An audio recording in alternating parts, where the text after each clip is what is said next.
তালসারির সমুদ্রে শুটিং চলছিল স্বাভাবিকভাবেই, কিন্তু হঠাৎই ঘটে যায় এক মর্মান্তিক ঘটনা। অভিনেতা রাহুল অরুণোদয় ব্যানার্জি জলে ডুবে মৃত্যুবরণ করেন। এই ঘটনাকে ঘিরে এখন শোকের পাশাপাশি তৈরি হয়েছে একের পর এক প্রশ্ন। ঠিক কিভাবে ঘটল এই দুর্ঘটনা? পরিচালক এবং সহ অভিনেতাদের বক্তব্য অনুযায়ী শুটিং চলাকালীনই নাকি জলে ডুবে যান রাহুল, কিন্তু অন্যদিকে তার ম্যানেজার বলছেন প্যাকআপের পর এই ঘটনা ঘটে। এই দুই ভিন্ন বক্তব্যই এখন সন্দেহ আরও বাড়িয়ে দিচ্ছে। এর মধ্যেই সামনে আসছে শুটিং ফ্লোরের নিরাপত্তা নিয়ে গুরুতর অভিযোগ। বলা হচ্ছে পর্যাপ্ত সেফটি ব্যবস্থা ছিল না জরুরি পরিস্থিতি সামাল দেওয়ার মতো প্রস্তুতিও। আর এই অব্যবস্থা নিয়েই প্রশ্ন তুলছেন অনেকেই।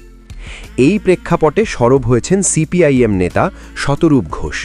তিনি সরাসরি ইঙ্গিত করেছেন প্রোডাকশন হাউসের সঙ্গে প্রভাবশালী যোগাযোগ থাকার কারণে যেন এই ঘটনা ধামাচাপা না পড়ে।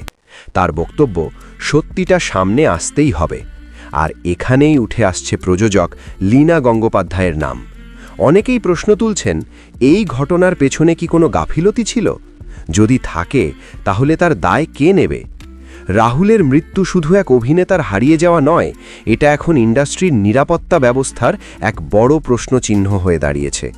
সত্যিই কি সবটা দুর্ঘটনা, নাকি এর পেছনে লুকিয়ে আছে আরও কিছু? সেই উত্তরই এখন খুঁজছে সবাই।